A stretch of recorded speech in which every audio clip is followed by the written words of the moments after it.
Okay, good morning, class 12. Good morning sir. Morning. हम लोग unit 2 solution में colligative properties पढ़ रहे हैं। कॉलिगेटिव प्रॉपर्टीज में हम लोगों ने कल एक पढ़ लिया, that was vapour pressure lowering. इसमें कुछ क्वेश्चन है किसी के मन में? वेपर प्रेशर लोडिंग से कुछ क्वेश्चन है तो बोलिए। नहीं है तो हम लोग अब आगे बढ़ते हैं। मैंने कल कहा था colligative properties are those properties whose value depends only on number of solute particles, not on its nature or size, mass, etc. And I have also told you that we are concerned with 4 colligative properties. 4 colligative property हैं जिसके बारे में हम लोग पढ़ेंगे। पहला था vapour pressure lowering, दूसरा है बॉइलिंग पॉइंट एलिवेशन, तीसरा है फ्रीजिंग पॉइंट डिप्रेशन और चौथा है ऑस्मोटिक प्रेशर। जिसमें से पहला वेपर प्रेशर लोअरिंग हमने पढ़ा, उसमें राउल्स लॉ था। मैं आपको फिर से याद दिला दूं कि 2 राउल्स लॉ हैं। एक है राउल्स लॉ वेपर प्रेशर, ये लागू है वोलाटाइल सॉल्यूट के सॉल्यूशन पर, मतलब solution of liquid in liquid. और दूसरा है Raoult's law vapour pressure lowering. तो Raoult's law vapour pressure lowering colligative property पर लागू होता है। Vapour pressure is not a colligative property, याद रखिए। Vapour pressure is not a colligative property, vapour pressure lowering is colligative property. ठीक है। और कल का जो राउल्स लॉ था वो वेपर प्रेशर लोअरिंग पर लागू हुआ, delta P by P not equal to Chi2। इस पर न्यूमेरिकल बनाना था। आज हम लोग बात कर रहे हैं करेंगे दूसरा colligative property, that is called boiling point elevation.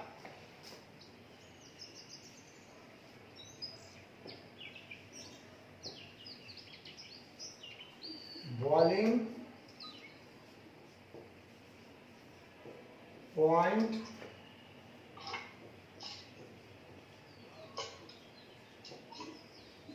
Elevation.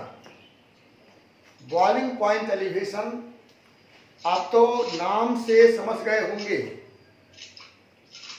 Boiling point elevation मतलब बढ़ना। तो बॉइलिंग पॉइंट बढ़ जाता है। कब बढ़ता है? जब हम किसी लिक्विड में कोई नॉन वोलाटाइल सॉल्यूट मिलाते हैं। वैसे तो आप लोग बहुत दिन से बॉइलिंग पॉइंट बारे पढ़े हैं, फिर भी मैंने कहा कि मैं प्रयास करता हूं कि जो भी मैं बताऊं उस टॉपिक से रिलेटेड हर बात बता दूं। कि अगर आप पिछला पढ़े थे, भूल गए या ठीक से नहीं पढ़े थे, उसका असर हमारे इस पढ़ाई पर नहीं पड़े। बॉइलिंग पॉइंट की परिभाषा आपने स्कूल में पढ़ी होगी कि जिस टेम्परेचर पर कोई लिक्विड सॉलिड बनता है,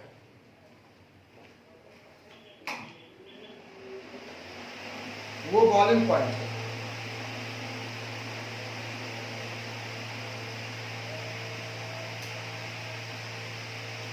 ठीक है, लेकिन वो साइंटिफिक डेफिनेशन नहीं है, ऐसे ही बच्चों को बताने के लिए। दूसरी परिभाषा आपने पढ़ी होगी कि जिस टेम्परेचर पर लिक्विड और वेपर इक्विलिब्रियम में रहता है, उस टेम्परेचर को बॉइलिंग पॉइंट कहते हैं। इक्विलिब्रियम का मतलब भी हम लोग समझ चुके हैं कि जहां rate of evaporation, rate of condensation दोनों बराबर होता है उसे इक्विलिब्रियम कहते हैं। और उस इक्विलिब्रियम कंडीशन को अटेन करने के लिए जो टेम्परेचर चाहिए वो boiling point.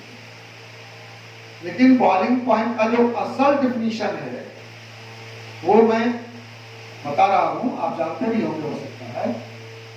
Boiling point is the constant temperature at which vapor pressure of liquid becomes equal to atmospheric pressure। Boiling point वो टेम्परेचर है जहां लिक्विड का वेपर प्रेशर एटमॉस्फेरिक प्रेशर के बराबर हो जाए।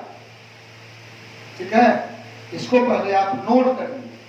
बॉइलिंग पॉइंट का definition, the constant temperature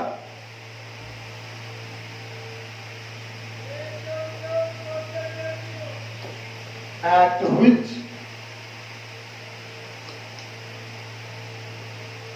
vapor pressure of liquid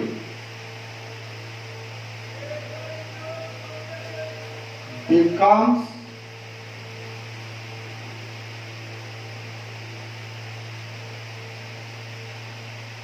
equal to atmospheric pressure. कुछ लोग इसे एक्सटर्नल प्रेशर भी कहते हैं, तो कोई हर्ज नहीं है, एक्सटर्नल प्रेशर भी कह सकते हो। एक्सटर्नल मतलब लिक्विड के बाहर। ये है बॉइलिंग पॉइंट का एक्यूरेट साइंटिफिक डेफिनेशन। तो इसी से सब कुछ एक्सप्लेन हो जाए। इसी बर्तन में लिक्विड है, मान ली इस बर्तन में लिक्विड है, दिख रहा है, इस बर्तन में लिक्विड है और इसके ऊपर एक खाली जगह है, इसमें हवा भरा हुआ। तो इस लिक्विड के वेपर का प्रेशर जिस ऊपर के हवा के प्रेशर के बराबर हो जाए वही बॉइलिंग पॉइंट है। तो उसके बाद ये वेपर अब ऊपर जाना शुरू कर देगा। जब तक हवा का प्रेशर ज्यादा है, वेपर का कम है, तब तक वेपर बाहर नहीं निकले। सोचिए ना, आपको कहीं जाना है बाहर, वहां कोई रुकावट है, उस रुकावट से अगर आप कमजोर हैं तो आप नहीं जा पाएंगे, और जब रुकावट से आप मजबूत हैं उसको तोड़ के निकल जाए। तो इस लिक्विड के वेपर का प्रेशर जब इस एटमॉस्फेयर के प्रेशर के बराबर हो जाएगा, इक्विलिब्रियम हुआ, उससे बढ़ा तो बाहर जाना शुरू कर देगा। That is the boiling. ठीक है, कोई दिक्कत? बॉइलिंग पॉइंट समझ गए बढ़िया से? बॉइलिंग पॉइंट समझ गए बढ़िया से, तभी आप आगे समझ पाएंगे कि बॉइलिंग पॉइंट सॉल्यूट डालने से कम क्यों हो जाता है। और हम एक बात और बता रहे हैं आपको, इसका ज्ञान आपको हो जाएगा। यही कारण है कि बॉइलिंग पॉइंट एटमॉस्फेरिक प्रेशर पर डिपेंड करता है। बॉइलिंग पॉइंट फिक्स नहीं है। कोई आदमी बताइए, वाटर का बॉइलिंग पॉइंट कितना होता है? कोई बताइए, वाटर का बॉइलिंग पॉइंट? हाँ, 100 डिग्री सी होता है सिर्फ नॉर्मल कंडीशन में, मतलब 1 एटमॉस्फेरिक प्रेशर पर। बचपन में हम लोग बच्चा को रटा देते हैं कि वाटर का बॉइलिंग पॉइंट 100 डिग्री है, लेकिन सच क्या है? 100 डिग्री है कब? जब बैरोमीटर में मरकरी का लेवल 76 सेंटीमीटर रहता है, नॉर्मल 1 एटमॉस्फेयर प्रेशर। और जब ही आप यहां से ऊपर जाएंगे, आपको मालूम होगा कि पहाड़ पे चले जाएंगे आप, तो वहां वाटर का बॉइलिंग पॉइंट 100 डिग्री नहीं रहेगा। हाई अल्टीट्यूड पर जहां एटमॉस्फेरिक प्रेशर कम रहता है, वाटर का बॉइलिंग पॉइंट कम होता है। ठीक है, तो किसी भी लिक्विड का बॉइलिंग पॉइंट लिक्विड के नेचर के अतिरिक्त एटमॉस्फेरिक प्रेशर पर भी डिपेंड करता है। ठीक है, अब हम दिखाते हैं आपको कि सॉल्यूट मिलाने पर वेपर प्रेशर में क्या चेंज होगा और उसका बॉइलिंग पॉइंट पर क्या इफेक्ट होगा। एक फोटो बर्तन, एक ये बर्तन है, इस बर्तन में हमने लिक्विड दिया,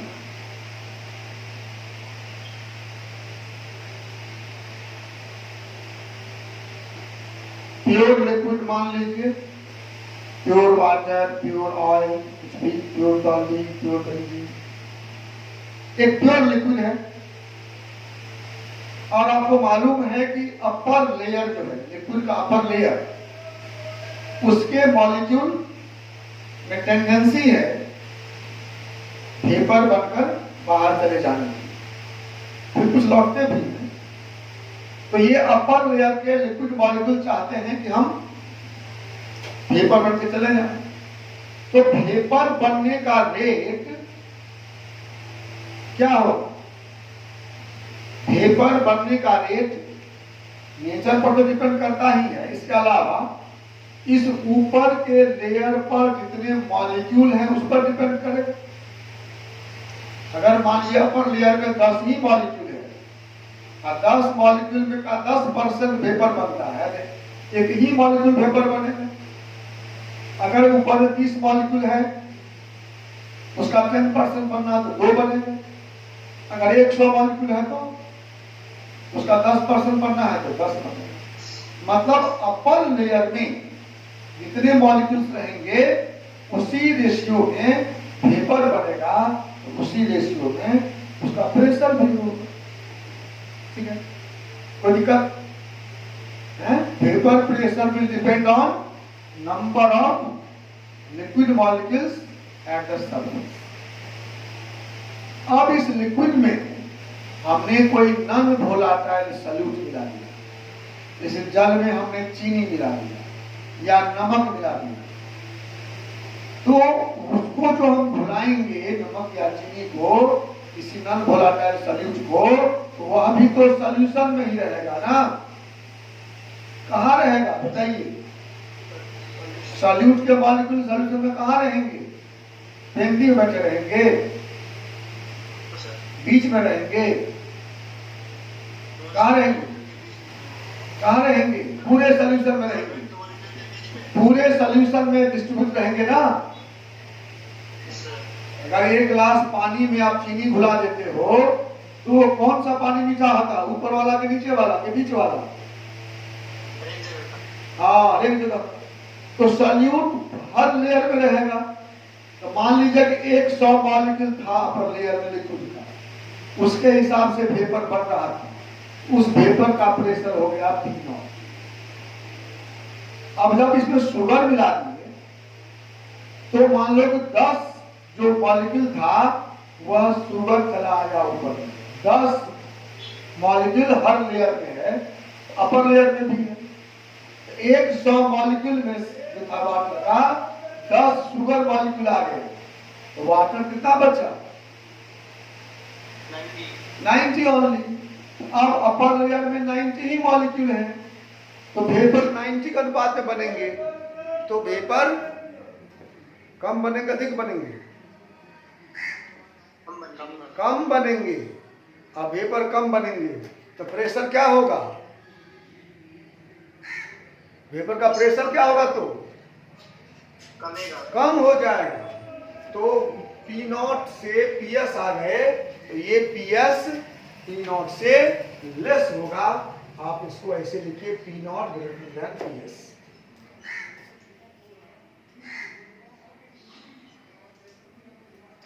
ठीक है, वेपर प्रेशर घट गया। ठीक है, अब देखते हैं, ये तो कल हम लोग पढ़े ही थे कि सॉल्यूट डालने से वेपर प्रेशर घटता है। क्यों घटता है सो आपने देख लिया आज।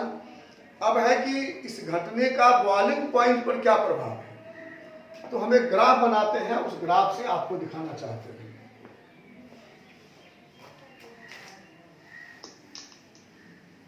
ये ग्राफ देखो, एक लिक्विड हम लिए हैं, इधर है वेपर प्रेशर, इधर है टेम्परेचर। एक ग्राफ खींचते हैं हम, वेपर प्रेशर और टेम्परेचर के बीच ग्राफ खींचते हैं। आपको तो मालूम है ना कि टेम्परेचर बढ़ने से वेपर प्रेशर बढ़ता है, मालूम है ना। वेपर प्रेशर के दो फैक्टर हैं, टेम्परेचर और इंटरमॉलिक्यूलर फोर्स। ये मान लो नॉर्मल प्रेशर है हम लोगों के लिए 1 एटमॉस्फेयर, जहां जितना एटमॉस्फेयर प्रेशर हो, ये है 1 एटमॉस्फेयर प्रेशर। हम एक लिक्विड लिए जिसका वेपर प्रेशर पहले ये था यहां पर। अब हम इस लिक्विड को गर्म कर रहे हैं, टेम्परेचर बढ़ा रहे हैं, तो वेपर प्रेशर क्या होगा, बढ़ेगा। टेम्परेचर बढ़ने से वेपर प्रेशर बढ़ता है। तो हम टेम्परेचर बढ़ाते गए, वेपर प्रेशर बढ़ता गया बढ़ता गया बढ़ता गया। इस जगह पर आकर, इस जगह पर जो टेम्परेचर था T0 कहिए इसको, या TB0, इस टेम्परेचर पर आकर लिक्विड के वेपर का प्रेशर एटमॉस्फेरिक प्रेशर के बराबर हो गया है। देख रहे हैं ना, ये नॉर्मल एटमॉस्फेरिक प्रेशर है, हम एक लिए हैं इसलिए कि हम अपने धरातल की बात करते हैं। और ये लिक्विड का वेपर प्रेशर था, पहले कम था, टेम्परेचर बढ़ने से बढ़ता चला गया, और इस टेम्परेचर पर यह एटमॉस्फेरिक प्रेशर के बराबर हो गया। So this is boiling point of liquid. यही टेम्परेचर लिक्विड का बॉइलिंग पॉइंट हुआ, जहां इस लिक्विड के वेपर का प्रेशर एटमॉस्फेरिक प्रेशर के बराबर हो गया। अब हम इस लिक्विड में सॉल्यूट मिलाते हैं, नॉन वोलाटाइल सॉल्यूट। तो क्या कहा आपने, नॉन वोलाटाइल सॉल्यूट मिलाने पर वेपर प्रेशर क्या होगा, डिक्रीज कर जाएगा। तो वेपर प्रेशर जो यहां है प्योर लिक्विड का, उससे कुछ कम हो जाएगा ना, यहां आ जाएगा। और अब हम इस सॉल्यूशन को गर्म कर रहे हैं, हम इस सॉल्यूशन का टेम्परेचर बढ़ा रहे हैं, तो क्या होगा, वेपर प्रेशर बढ़ेगा बढ़ेगा, और बढ़ते बढ़ते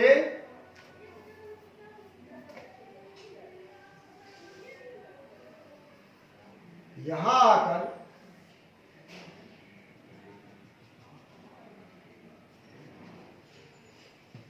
आकर ये एटमॉस्फेरिक प्रेशर से मिला। देखे हैं, लोअर हो गया था, मान लीजिए 10 था, ये 6 हो गया, तो ये 10, 11, 12, 13 बढ़ा है, 6, 7, 8, 9, 10 बढ़ा।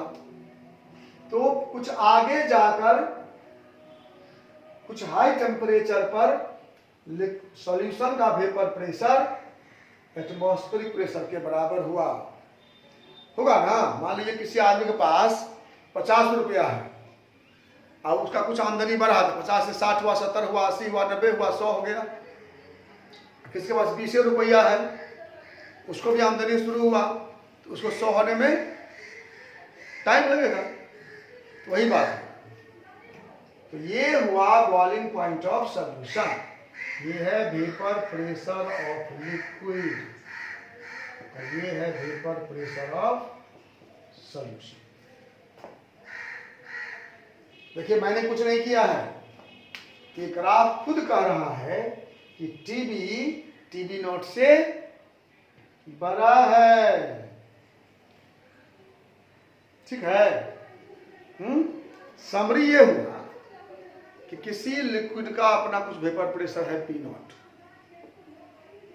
जब उस लिक्विड में हम कोई नॉन वोलाटाइल सॉल्यूट डाल देंगे, तो उसका वेपर प्रेशर घट जाएगा। तो उस वेपर प्रेशर को एटमॉस्फेरिक प्रेशर के बराबर होने में ज्यादा हीट चाहिए, हाई टेम्परेचर चाहिए। रिजल्ट क्या हुआ, रिजल्ट क्या हुआ, बॉइलिंग पॉइंट बढ़ जाएगा। ये जो बॉइलिंग पॉइंट बढ़ गया इसे ही कहते हैं बॉइलिंग पॉइंट एलिवेशन। और आपको दिख रहा होगा इस बोर्ड पर यही हुआ boiling point elevation, delta TB equal to TB minus TB not. TB बड़ा है टीबी नॉट से, इसलिए हम लिखे delta TB equal to TB minus TB not. This delta TB is called boiling point elevation. आप इसको गौर से पढ़ें और देखें क्या दिक्कत है, हमसे पूछें। हम एक लाइन उत्तर लिखते हैं। क्या लिखेंगे, हम लिखेंगे when a non-volatile solute is added to a solvent, its vapor pressure decreases and boiling point increases. This increase in boiling point is called boiling point elevation. ये दो लाइन में लिखता हूं। Addition of a non-volatile solute to a liquid solvent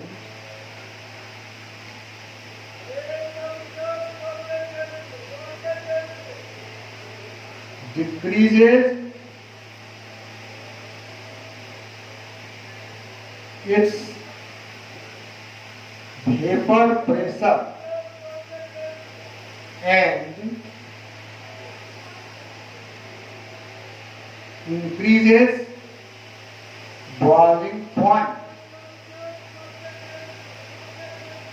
This is called boiling point elevation. Elevation मतलब वृद्धि। Delta TB equal to AB into M होता है। AB into M, delta TB equal to, एक line पहले और लिखिए उसके बाद, boiling point elevation is a qualitative property. Qualitative property मतलब नंबर ऑफ पार्टिकल्स पर डिपेंड करने वाला प्रॉपर्टी।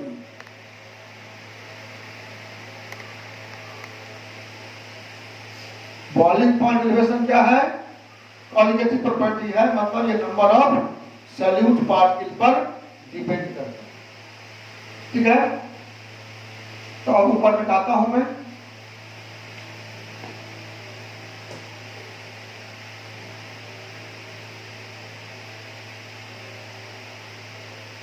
हम फार्मूला को ड्राइव नहीं करेंगे, अपना कोई काम नहीं है, इसलिए लिखते हैं formula delta TB equal to KB into M, where delta TB क्या है, बॉइलिंग पॉइंट एलिवेशन,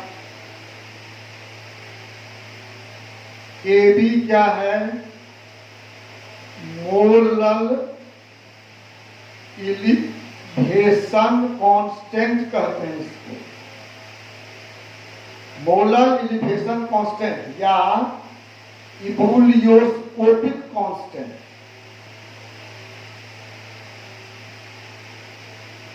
और स्मॉल एम को पहचानते हैं आप, ये है molality, molality of solution. Molality मतलब मोल्स पर केजी, मोलैलिटी मतलब मोल्स पर केजी। एक केजी सॉल्वेंट में कितना मोल घुला हुआ है आपको मालूम है। m का वैल्यू होता है W2 into 1000 by M2 into W1।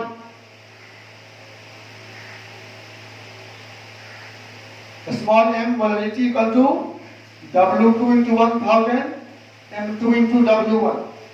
इस सब टर्म को पहचानते हैं आप, फिर भी मैं लिख देता हूं। W2 है mass of solute in gram, W1 mass of solvent in gram, और M2 है molar mass of solute, molar mass of solute. ठीक है, तो इसलिए क्या हो गया, delta TB equal to KB into W2 into 1000 by M2 into W1। इस फार्मूला पर आपको न्यूमेरिकल बनाना है ना, इस फार्मूला पर न्यूमेरिकल बनाना है। तो मैंने से कहा था कॉलिगेटिव प्रॉपर्टी का यूज मेनली करते हैं हम लोग ये मॉलिक्यूलर मास निकालने में। आपको दिया रहेगा कि हम 20 ग्राम वाटर है, उसमें 2 ग्राम को सॉल्यूट मिलाए, 20 ग्राम वाटर में 2 ग्राम सॉल्यूट दिए, तो 20 ग्राम 20 क्या हुआ, W1 मास ऑफ सॉल्वेंट, और 2 ग्राम दिए सॉल्यूट, W2 हो गया। ठीक है, और कहेगा कि बॉइलिंग पॉइंट 2 डिग्री बढ़ गया, तो डेल्टा T भी हो गया। ठीक है, K भी दिया रहेगा, K भी कांस्टेंट है, ये यूनिवर्सल कांस्टेंट नहीं है, ध्यान दीजिए, सभी के लिए और लिक्विड का अलग अलग है। इसका मान Kb का मान दिया रहेगा, वाटर का 0.52 होगा। तो W2 दिया, W1 दिया, Kb दिया, M2 निकाल लेंगे। वैसे न्यूमेरिकल बनाने के लिए 1 2 3 4 5 डाटा है, इस 5 में कोई 4 दिया रहेगा, एक आप कोई भी निकाल सकते हैं ना। ये सवाल पूछते नहीं आप लोग, बनाइए, पूछिए हमसे। एक दिन 2 दिन केवल न्यूमेरिकल करेंगे, ऐसा भी हो सकता है। आप लोग जमा करिए, न्यूमेरिकल बना। ठीक है, तो इसमें डेल्टा टी भी बॉइलिंग पॉइंट एलिवेशन मतलब बढ़ा, जितना होना चाहिए उससे बढ़ गया। K B molar elevation constant, W2 mass of solute in gram, W1 mass of solvent in gram, और M2 molar mass of solute. याद रखिए, मोलर मास ऑफ सॉल्यूट। ठीक है, तो इस पर कुछ न्यूमेरिकल आपको बनाना है। आपको कुछ बोल रहे थे सर, केबी को एक्सप्लेन कैसे करेंगे सर? हाँ, बताते हैं, अभी हम आगे इसको बिताता हूं। केबी है, देखिए ना, अगर ये m का मान 1 हो जाएगा तो डेल्टा T बराबर केबी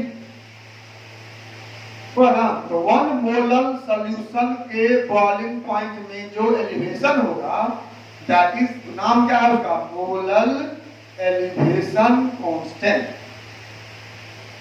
1 मोलर, 1 केजी सॉल्वेंट में, 1 केजी सॉल्वेंट में हम 1 मोल सॉल्यूट डालेंगे, उससे जो बॉइलिंग पॉइंट बढ़ेगा, that is called molar elevation constant.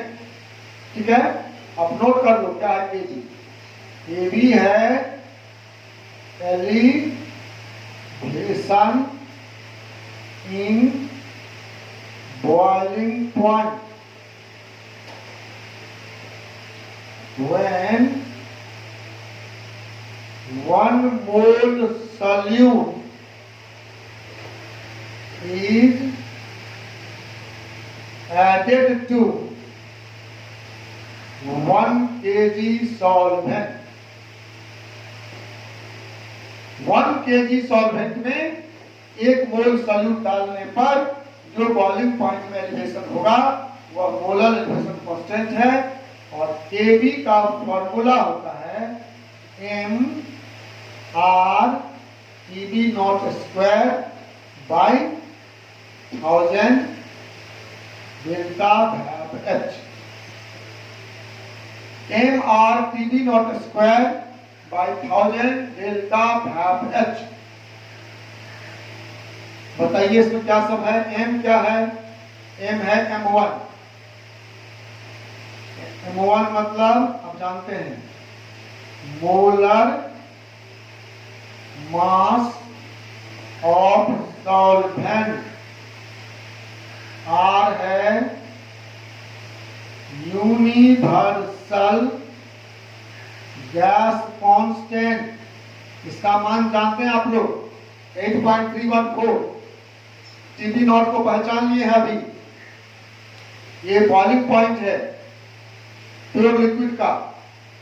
Delta vap H आप पढ़े हो, ये है molar enthalpy of vaporization. Molar enthalpy of vaporization पुराने बुक में मिलेगा mRTB naught square by 1000 LV।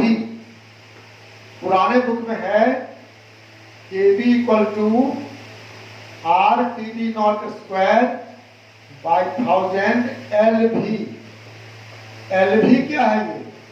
ये लेटेंट हीट ऑफ वेपोराइजेशन।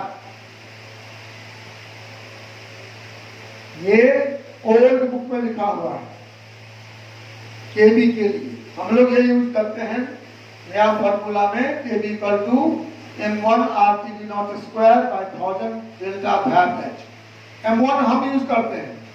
अभी बहुत किताबों में सिर्फ m लिखा हो।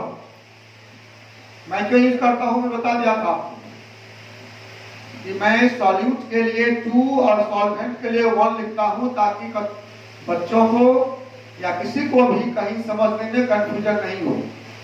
जब भी मैं सॉल्यूशन बनाता हूं तो मैं 1 यूज करता हूं सॉल्यूट के लिए, सॉल्वेंट के लिए 2 यूज करता हूं सॉल्यूट।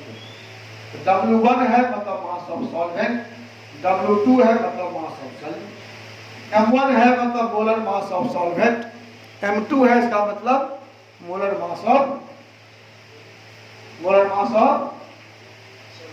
हाँ, ये बात याद रखना।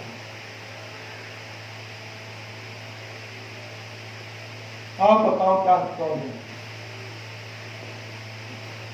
इसको डिराइव भी किया जाता है। आगे जब जाएंगे आप अगली कक्षाओं में तो डेरिवेशन पढ़ेंगे। अभी तो हम लोग न्यूमेरिकल बनाते हैं या स्मॉल शॉर्ट आंसर क्वेश्चन का जवाब लिखते हैं या नीट का एग्जाम देंगे या जेईई मेंस एडवांस देंगे तो वहाँ ऑब्जेक्टिव बनाएंगे। अब इस बार से तो CBSE 12 में भी ऑब्जेक्टिव क्वेश्चन आ गया है, उसका भी प्रैक्टिस करिए आप लोग अभी से। अच्छा रहेगा, अच्छा स्कोर कर पाएंगे। इस बार तो एडवांस बीच में अनाउंस कर दिया, बच्चे तैयार नहीं थे, लेकिन आप लोगों को मौका है, तैयारी करिए और जो भी डिफिकल्टी हो that's not proud to me and I will be happy to solve your problems। अभी कोई मन में है बात बताइए। कब कितने बच्चे हैं फिर भी कमेंट्स बहुत कम आते हैं। कमेंट्स आना चाहिए, जो बात नहीं समझे उसको मुझे दोबारा समझा देंगे। जो प्रॉब्लम है बताओ, सवाल नहीं बना उसको लिखो। तो हम एक दिन सवाल का एक क्लास कर देंगे, सारे प्रॉब्लम बना देंगे। ठीक है? एनी और क्वेश्चन? कुछ भी किसी का मन में कोई प्रश्न है तो बताइए। और ये जितना मैं पढ़ाता हूँ इसका भी वीडियो बनाकर मैं अपने प्रेम मिश्रा केमिस्ट्री चैनल पे डालता हूँ। इसलिए अगर आपको यहाँ कुछ दिक्कत रह गई तो आप उस वीडियो चैनल को खोलकर या मेरे फेसबुक पे रहता है वहां से फिर से दोबारा पढ़ लो एक बार। उसके बाद जो दिक्कत हो उसका लिखो कमेंट, यूट्यूब पर लिखो, फेसबुक पर लिखो, कोई दिक्कत नहीं है, या व्हाट्सएप पर लिखो। ठीक है? यूट्यूब चैनल को सब्सक्राइब कर लोगे तो तुमको नोटिफिकेशन मिलता रहेगा कि हमने कौन सा डाला दिया अभी वीडियो। हाँ, तुम भी याद रखता हूँ। ठीक है।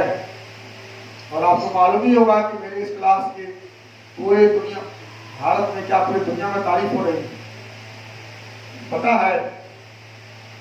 पूरे दुनिया में मेरे इस ऑनलाइन क्लास की तारीफ हो रही है। इंडिया में जितना न्यूज चैनल है दिल्ली वाला, सब इसको तारीफ करता है। देश के प्रधानमंत्री, शिक्षा मंत्री, सब लोग तारीफ करते हैं। ठीक है, थैंक यू वेरी मच। तो आप मेरे इस चैनल को सब्सक्राइब करें, पढ़ने पर अच्छा लगे तो लाइक करें, कुछ गड़बड़ लगे तो कमेंट करें, ठीक है। बेल आइकन दबाएं और सब्सक्राइब करें, दोस्तों को फॉरवर्ड करें। Thank you.